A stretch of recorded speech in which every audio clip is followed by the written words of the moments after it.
ಹೋಗ್ಲಿ ಪಾಪ, ಬೇಡ ಅಂತಂದವ್ರು ಯಾರು? ನಾನು ಹೋಗಲ್ಲ.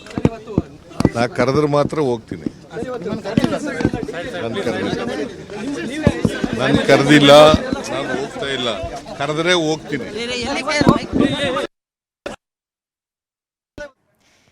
ನೋಡಿ, ಗಮನಿಸ್ತಾ ಇದ್ದೀರಾ, ಲಂಚ್ ಮೀಟಿಂಗ್ ಆರಂಭ ಆಗಿದೆ ಅನ್ನೋದು ಗೊತ್ತಾಗ್ತಾ ಇದೆ. ಕಾವೇರಿ ಗೆಸ್ಟ್ ಹೌಸ್ಗೆ ಸಿದ್ದರಾಮಯ್ಯ ಕೂಡ ಬಂದಿದ್ದಾರೆ. ನೇರ ದೃಶ್ಯಗಳನ್ನ ಕೆಲವೊಂದನ್ನು ತೋರಿಸ್ತಾ ಇದ್ವಿ ನಾವು. ಅದಕ್ಕೂ ಮುಂಚಿತವಾಗಿ ನಡೆದಿರುವಂತಹ ಸಭಾ ಕಾರ್ಯಕ್ರಮಗಳು ಅದಾದ ನಂತರ ಇದೀಗ ಲಂಚ್ ಮೀಟಿಂಗ್ ಆರಂಭ ಆಗುತ್ತೆ. ಬ್ರೇಕ್ಫಾಸ್ಟ್ ಮೀಟಿಂಗ್ ಅಲ್ಲಿ ನಡೆದಾಗ ಇಲ್ಲಿ ಸಿಎಂ ಮನೆಯಲ್ಲಾಗ್ಲಿ ಡಿಸಿಎಂ ಮನೆಯಲ್ಲಾಗ್ಲಿ ಅದು ಫಾರ್ಮಾಲಿಟಿ ತರ ಕಾಣಿಸ್ತಾ ಇತ್ತು. ಬಿಕಾಸ್ ಹೈಕಮಾಂಡ್ ಸೂಚನೆ ಇತ್ತು, ಕೆ.ಸಿ. ವೇಣುಗೋಪಾಲ್ ಅವರೇ ಸೂಚನೆಯನ್ನ ಕೊಟ್ಟಿದ್ರು. ಸೊ ಹಾಗಾಗಿ ಅದೊಂದು ಫಾರ್ಮಾಲಿಟಿ ಕಂಪ್ಲೀಟ್ ಮಾಡಿದಾಗ ಅನ್ನಿಸ್ತಾ ಇತ್ತು. ಬಟ್ ಈ ಲಂಚ್ ಮೀಟಿಂಗ್ ಹಾಗಲ್ಲ. ಖುದ್ದು ಕೆ.ಸಿ. ವೇಣುಗೋಪಾಲ್ ಅವರು ಕೂಡ ಈ ಲಂಚ್ ಮೀಟಿಂಗ್ ನಲ್ಲಿ ಭಾಗಿಯಾಗ್ತಾ ಇದ್ದಾರೆ. ಸಿಎಂ ಇರ್ತಾರೆ. ಕೇವಲ ಇಬ್ಬರು ಮಾತ್ರ ಅಲ್ಲ, ಅದರ ಜೊತೆಗೆ ಕೆಲ ಸಚಿವರು, ಶಾಸಕರು ಅಂತ ಹೇಳಿದ್ರೆ ಈ ಸಿದ್ದರಾಮಯ್ಯನವರ ಆಪ್ತ ಬಣದಲ್ಲಿ ಕಾಣಿಸ್ಕೊಂಡಿರುವಂತಹ ಕೆಲ ಸಚಿವರುಗಳಿಗೂ ಕೂಡ ಅವಕಾಶವನ್ನ ಮಾಡಿಕೊಡ್ಲಾಗಿದೆ ಈ ಲಂಚ್ ಮೀಟಿಂಗ್ ನಲ್ಲಿ ಅನ್ನೋದು ಗೊತ್ತಾಗ್ತಾ ಇದೆ. ಅಂತ ಹೇಳಿದ್ರೆ ಅಲ್ಲಿ 12 ಆಸನಗಳನ್ನ ಇದಾಗಲೇ ಸಿದ್ಧಪಡಿಸಿದ್ದಾರೆ. ಹಾಗೆ ಸಿಎಂ ಕೂಡ ಈ ಸ್ಥಳಕ್ಕೆ ರೀಚ್ ಆಗಿದ್ದಾರೆ. ನೇರ ದೃಶ್ಯ ಇದು. ಕಾವೇರಿ ಗೆಸ್ಟ್ ಹೌಸ್ಗೆ ಇದಾಗಲೇ ಸಿಎಂ ಸಿದ್ದರಾಮಯ್ಯ ರೀಚ್ ಆಗಿದ್ದಾರೆ. ಕೆ.ಸಿ. ವೇಣುಗೋಪಾಲ್ ಕೂಡ ಇರ್ತಾರೆ. ಉಳಿದಂತೆ ಆಪ್ತ ಸಚಿವರುಗಳು ಇವತ್ತಿನ ಲಂಚ್ ಮೀಟಿಂಗ್ ನಲ್ಲಿ ಭಾಗಿಯಾಗ್ತಾರೆ. ನಾನು ಹೋಗಲ್ಲ. ನಾ ಕರೆದ್ರೆ ಮಾತ್ರ ಹೋಗ್ತೀನಿ. ನಾನು ಕರೆದಿಲ್ಲ, ನಾನು ಹೋಗ್ತಾ ಇಲ್ಲ. ಕರೆದ್ರೆ ಹೋಗ್ತೀನಿ. ಈಗ ಹಾಗಿದ್ರೆ ವೇಣುಗೋಪಾಲ್ ಹೇಳ್ತಿದ್ರಲ್ವಾ, ಕರೆದಿಲ್ಲ ನನಗೆ. ಅಫ್ಕೋರ್ಸ್ ಸಿಎಂ ಹಾಗೆ ಡಿಸಿಎಂ ಇತ್ತೀಚೆಗೆ ಎಲ್ಲೇ ಕಾಣಿಸ್ಕೊಂಡ್ರು ಕೂಡ ಅವರಿಗೆ ಮೋಸ್ಟ್ ಆಸ್ಕ್ಡ್ ಕ್ವೆಶನ್ ಅಂತ ಹೇಳಿದ್ರೆ ಡೆಲ್ಲಿಗೆ ಹೋಗ್ತಾ ಇದ್ದೀರಾ, ಹೈಕಮಾಂಡ್ ಕರೆ ಇದೆಯಾ ಅನ್ನೋದಾಗಿ ಕನ್ಫರ್ಮೇಷನ್ ಅನ್ನ ಕೇಳ್ತಾರೆ. ಸೊ ಅದಕ್ಕೆ ಅಗೇನ್ ಸಿಎಂ ಸಿದ್ದರಾಮಯ್ಯ ಈ ಹಿಂದೆ ಯಾವ ರೀತಿಯಾಗಿ ರಿಯಾಕ್ಟ್ ಮಾಡ್ತಾ ಇದ್ರು, ಕರೆದ್ರೆ ಹೋಗ್ತೀನಿ, ಹೈಕಮಾಂಡ್ ಬುಲಾವ್ ಬಂದ್ರೆ ಹೋಗ್ತೀನಿ, ಅವ್ರು ಹೇಳ್ದಾಗ ಕೇಳ್ತೀನಿ, ಅವ್ರದ್ದು ಏನೇ ನಿರ್ಧಾರ ಇದ್ರು ಅದಕ್ಕೆ ನಾನು ಬದ್ಧನಾಗಿರ್ತೀನಿ ಅಂತ. ಅದೇ ರೀತಿ ಇವತ್ತು ಕೂಡ ಹೇಳ್ತಾ ಇದ್ರು, ಕರೆದ್ರೆ ಹೋಗ್ತೀನಿ ಅಂತ. ಸೊ ಇಲ್ಲಿ ಎಲ್ಲ ಚಿತ್ತ ಇರುವುದು ಇವತ್ತಿನ ಲಂಚ್ ಮೀಟಿಂಗ್ ಮೇಲೆ. ಸೊ ಹಾಗಾಗಿ ಲಂಚ್ ಮೀಟಿಂಗ್ ಎಲ್ಲ ಸಿದ್ಧತೆಗಳಾಗಿದೆ. ಬೆಳಗಿನಿಂದ ತೋರಿಸ್ತಾ ಇದ್ವಿ ನಾವು. ಸಿದ್ದರಾಮಯ್ಯವ್ರಿಗೆ ಇಷ್ಟ ಆಗಿರುವಂಥ ಕೆಲ ಆಹಾರ ಪದಾರ್ಥಗಳು ಅವೆಲ್ಲವೂ ಕೂಡ ಸಿದ್ಧವಾಗಿದೆ. ಆ್ಯಂಡ್ ಆಫ್ ಕೋರ್ಸ್ ಕರಾವಳಿ ಅಂತ ಬಂದಾಗ ಅಲ್ಲಿ seafood plays major role, ಎಲ್ರಿಗೂ ಬಹಳ ಪ್ರಿಯವಾದದ್ದು. ಆಮೇಲೆ ಅದೊಂಥರ ಐಡೆಂಟಿಟಿ ಇದ್ದ ಹಾಗೆ ಸೀ ಫುಡ್ ಖಾದ್ಯಗಳು ಕೂಡ ರೆಡಿ ಆಗಿದೆ. ಸಿಎಂ ಕೂಡ ಇದೀಗ ಕಾವೇರಿ ಗೆಸ್ಟ್ ಹೌಸ್ ಮಂಗಳೂರಿಗೆ ಬಂದು ತಲುಪಿದ್ದಾರೆ. ಹಾಗೆ ಲಂಚ್ ಮೀಟಿಂಗ್ ಇನ್ನೇನು ಕೆಲವು ಕ್ಷಣಗಳಲ್ಲಿ ಆರಂಭ ಆಗುತ್ತೆ. ಕೇವಲ ಇಬ್ಬರೇ ಅಲ್ಲ, ನಾವು ನೋಡಿದ್ವಲ್ಲ ಈ ಸಿಎಂ ಹಾಗೆ ಡಿಸಿಎಂ ಬ್ರೇಕ್ಫಾಸ್ಟ್ ಮೀಟಿಂಗ್ ಅಲ್ಲಿ 2-3 ಜನ ಕೂತು ಬ್ರೇಕ್ಫಾಸ್ಟ್ ಮುಗಿಸಿ ಎದ್ದಿದ್ರು. ಬಟ್ ಇಲ್ಲಿ ಹಾಗಲ್ಲ, ಬೇರೆಯವ್ರಿಗೂ ಕೂಡ ಅವಕಾಶ ಇದೆ.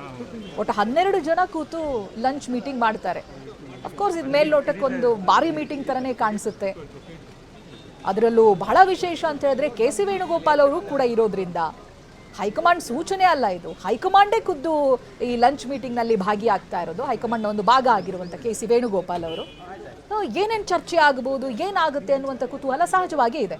ಹಾಗೆ ಈ ಕಾರ್ಯಕ್ರಮದಲ್ಲಿ ಡಿಸಿಎಂ ಭಾಗಿಯಾಗ್ತಾ ಇಲ್ಲ, ಅಥವಾ ಅವರ ಸಹೋದರ ಏನು ಭಾಗಿಯಾಗ್ತಾ ಇಲ್ಲ. ಡಿಸಿಎಂ ಏನೋ ದೆಹಲಿಗೆ ಹೋಗೋರಿದ್ದಾರೆ ಅನ್ನುವಂಥ ಮಾಹಿತಿ ಕೂಡ ಬರ್ತಾ ಇದೆ. ಅವರೇನೋ ಖಾಸಗಿ ಕಾರ್ಯಕ್ರಮವನ್ನು ಅಟೆಂಡ್ ಮಾಡೋದಕ್ಕೆ ದೆಹಲಿಗೆ ಹೋಗುವಂಥ ಸಾಧ್ಯತೆಗಳಿದೆ ಅಂತ. ಇತ್ತ ಮಂಗಳೂರಿನಲ್ಲಿ ಯಾವ ರೀತಿಯಾದಂಥ ರಾಜಕೀಯ ಚಟುವಟಿಕೆಗಳು ಗರಿಗೆದರಿದೆ ನೋಡಿ.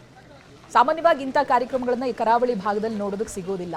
ಬಟ್ ಇವತ್ತು ನಾರಾಯಣ ಗುರುಗಳು ಹಾಗೆ ಗಾಂಧಿ ಕಾರ್ಯಕ್ರಮದಲ್ಲಿ ಇಬ್ಬರೂ ಕೂಡ ಜೊತೆಯಾಗಿ ಕಾಣಿಸ್ಕೊಂಡಿದ್ದಾರೆ. ಸಿಎಂ ಹಾಗೆ ಕೆ.ಸಿ. ವೇಣುಗೋಪಾಲ್, ಉಳಿದಂಥ ಸಚಿವರುಗಳು. ಅದರಾದ ನಂತರದಲ್ಲಿ ಲಂಚ್ಗೂ ಕೂಡ ರೆಡಿ ಆಗಿದ್ದಾರೆ. ಹೋಗ್ಲಿ ಪಾಪ, ಬೇಡ ಅಂತಂದವ್ರು ಯಾರು? ನಾನು ಕರೆದ್ರೆ ಮಾತ್ರ ಹೋಗ್ತೀನಿ. ನಾನು ಕರೆದಿಲ್ಲ, ಇಲ್ಲ. ಕರೆದ್ರೆ ಹೋಗ್ತೀನಿ. ಪ್ರತಿನಿಧಿ ಪೃಥ್ವಿ ಇದ್ರ ಬಗ್ಗೆ ಮಾಹಿತಿನ ಹಂಚ್ಕೊಳ್ತಾರೆ. ಪೃಥ್ವಿ, ಅವಾಗಲೇ ಏನೇನು ಪ್ರಿಪ್ರೇಷನ್ಸ್ ಆಗ್ತಾ ಇದೆ, ಏನಾಗ್ತಾ ಇದೆ ಅನ್ನೋದಾಗಿ ಹೇಳ್ತಾ ಇದ್ರಿ ನೀವು. ಎಕ್ಸಾಕ್ಟ್ಲಿ ಇಲ್ಲಿ ಸಿಎಂ ಸಿದ್ದರಾಮಯ್ಯ ಏನು ರಿಯಾಕ್ಟ್ ಮಾಡಿದಾರಲ್ಲ, ಕರೆದ್ರೆ ಹೋಗ್ತೀನಿ ಅಂತ, ಏನ್ ಪ್ರಶ್ನೆಯನ್ನು ಅವ್ರಿಗೆ ಕೇಳಲಾಗಿತ್ತು, ಅನಂತರದಲ್ಲಿ ಏನೇನು ಮಾತನಾಡಿದ್ರು ಸಿಎಂ, ಏನು ಅಪ್ಡೇಟ್ ಸಿಗ್ತಾ ಇದೆ ಪೃಥ್ವಿ?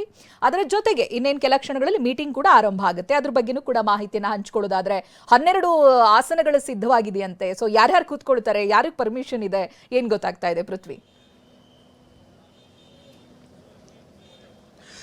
ಚೈತ್ರ, ಈಗ ತಾನೇ ಸಿದ್ದರಾಮಯ್ಯ ಈ ಒಂದು ಕಾವೇರಿ ಗೆಸ್ಟ್ ಹೌಸ್ಗೆ ಈಗ ಏನು ಲಂಚ್ ಮೀಟಿಂಗಿಗೆ ಬಂದಿರುವಂಥದ್ದು. ಸೊ ಈಗ ಒಳಗಡೆ ಹೋಗ್ತಾರೆ, ಊಟ ಮಾಡ್ತಾರೆ, ಅಲ್ಲಿ ಮೀಟಿಂಗ್ ನಡೆಯುತ್ತೆ. ಅದಕ್ಕಿಂತ ಮೊದಲು ಏನು ಮಾಧ್ಯಮಗಳ ಜೊತೆ ಮಾತಾಡ್ತಾ CM ಸಿದ್ದರಾಮಯ್ಯನವರು ಕೆಲವೊಂದಿಷ್ಟು ವಿಚಾರಗಳನ್ನು ಹೇಳಿದ್ದಂಥದ್ದು. ಅಂದರೆ ಪ್ರಮುಖವಾಗಿ ನಾವು ಕೇಳಿದಂಥ ಕ್ವಶನ್ ಏನಂತ ಹೇಳಿದರೆ, DK ಶಿವಕುಮಾರ್ ಅವರು ಹೇಗೋ ಡೆಲ್ಲಿಗೆ ಹೋಗ್ತಾ ಇದ್ದಾರೆ, ಈ ಬಗ್ಗೆ ಪ್ರತಿಕ್ರಿಯೆ ಏನು ಅಂತ ಕೇಳಿದಂಥ ಸಂದರ್ಭದಲ್ಲಿ ಹೋಗಲಿ ಬಿಡಿ ಪಾಪ ಅಂತ ಹೇಳಿರುವಂಥದ್ದು. ಅಂದರೆ ಪಾಪ ಹೋಗಲಿ ಡೆಲ್ಲಿಗೆ ಅಂತ ಹೇಳಿ ಪ್ರತಿಕ್ರಿಯೆಯನ್ನು ಕೊಟ್ಟರು. ಅದಾದ ಬಳಿಕ ನೀವೇನಾದರೂ ಹೋಗ್ತೀರಾ ಅಂತ ಕೇಳಿದಕ್ಕೆ, ನನ್ನನ್ನು ಡೆಲ್ಲಿಗೆ ಯಾರಿಗೂ ಇಲ್ಲಿವರೆಗೂ ಕರೆದಿಲ್ಲ, ನಾನು ಕರೆದ್ರೆ ಮಾತ್ರ ಹೋಗೋದು ಅನ್ನೋ ಹೇಳಿಕೆಯನ್ನು ಕೊಟ್ಟಿರುವಂಥದ್ದು. ಅಂದರೆ DK ಶಿವಕುಮಾರ್ ಹೋಗಲಿ, ಅವರು ತಪ್ಪೇನು ಹೋದ್ರೇನು ಹೋಗಲಿ ಪಾಪ ಅಂತ ಹೇಳಿರುವಂಥದ್ದು. ಅದಾದ ಬಳಿಕ ನನ್ನನ್ನು ಕರೆದ್ರೆ ಮಾತ್ರ ಹೋಗ್ತೀನಿ ಅಂತ, ನಾನಾಗೆ ಅಲ್ಲಿಗೆ ಹೋಗಲ್ಲ ಅಂತ. ಅಂದರೆ ಅವರ ಮಾತಿನ ಅರ್ಥ ಏನಿತ್ತು ಅಂತ ಹೇಳಿದರೆ, ಯಾವುದೇ ವಿಚಾರ ಯಾವುದೇ ಅಜೆಂಡಾಗಳನ್ನು ಇಟ್ಕೊಂಡು ನಾನಾಗೆ ಹೋಗೋದಿಲ್ಲ, ಸೊ ಅವರಾಗೆ ಕರೆದ್ರೆ ಮಾತ್ರ ನಾನು ಹೋಗ್ತೀನಿ ಮಾತಾಡ್ತೀನಿ ಅನ್ನೋ ವಿಚಾರಕ್ಕೆ ಈಗ ಬಂದಿರುವಂಥದ್ದು. CM ಸಿದ್ದರಾಮಯ್ಯ ಯಾವುದೋ ಒಂದು ವಿಚಾರಕ್ಕೆ ಸ್ಟಿಕ್ಕನ್ ಆಗಿದ್ದಾರೆ ಅನ್ನೋ ಒಂದು ಆ ಒಂದು ಮೇಲ್ನೋಟಕ್ಕೆ ಅಂಥದ್ದೊಂದು ಕಾಣಿಸ್ತಾ ಇತ್ತು. ಯಾಕೆಂತ ಹೇಳಿದರೆ ಅವರೊಂದು ಫರ್ಮ್ ಆಗಿ